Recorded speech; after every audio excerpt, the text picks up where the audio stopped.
Hello po. Sa lahat ng Kain po tayo. Masakit. Masakit. Kaya wala ako sa posisyon magsalita. Kasi wala ako dun. Basta alam ko lang. Yung so hard ko. Ano ba mo? Thank you kay Lord. Wala yung ginawa sa kanya. Oh, hindi ko Ang ulam ko po ay sinaing na tulingan, tsaka pinaksiw na bangus. Yan na lang natin. Naubos. Mauubos na rin. Kain po tayo. Molly Alinio, ito ang Wala. Pagod ang mga nag-swimming.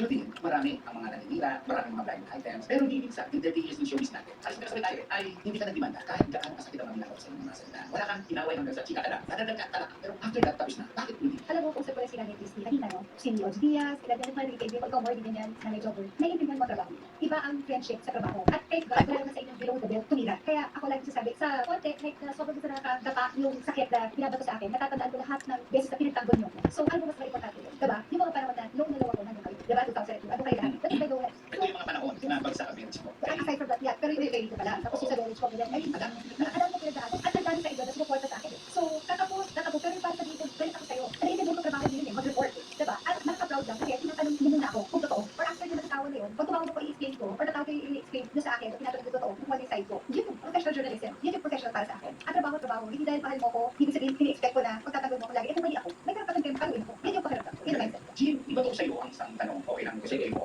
Naging bukas na ito. Yung pagpupuno ng damdamin mo sa panahon na kung saan ay nangyari ang pag-uninvited. Kaano ang taan kayo? Kumusta na ang series? Okay naman, kasi mas kilala namin yung sarili. At sa buong buhay namin, never kami ng tao nakakot. Kami simple tao lang. Yung pag-artista ay trabaho lang. Pero yung tunay na pagkatao namin, simple tao lang. Simple lang yung pamumuhay namin. Hindi ko nagkakanda ng mata sa pamumuhay. At isa pa, sa isa't lang na ito, hindi namin kaya mag-invento ng kwento or kung ano kasi mali. Hindi na kami. Kung una ako, sabi ko nga sa puso naman, diba? Nandito lang yung beses nagsasalita ako sa nakakaabang issue na yun. Kasi nga nakita ko naman yung naging sitwasyon. Ngayon pala, ako nasaktan ko. Nandiyan ako sa asawa ko na first time ako nakatanggap ng ganun kadaming bashers na may mga pagkagrato na mamatay ka na, mamatay yung kapatid mo, mamatay pati natin mo. Di ba nakakasama? Pero tinanggap namin. Kasi alam namin tama eh. Alam namin yung mali. So, kung ayaw mo maniwala, okay lang. Kasi mas marami nakakakilala sa amin. Pero si Victor, hindi ko alam yung pagkakataon. Sabi ko ga, apat lang pamilya na Barretos pa dito. Kaya ang Barreto ka dito. Alam mo, ang tagbiran ko kasi okay na nagawan. Hindi ako kami ikaw na hali. Dahil alam ko, dati na oras ang tama ko naman ko. Mahirap na kapag umikat. At ang hirap, ang buwan ng hali. Di ba, hindi ko sa magikat. Hirap na hindi ko sabi sa rin sa Kasi dalawa ko yun ay kausap ko. Maano po yung tao ito. Kayo, Alam mo ito, di ba? Hindi ka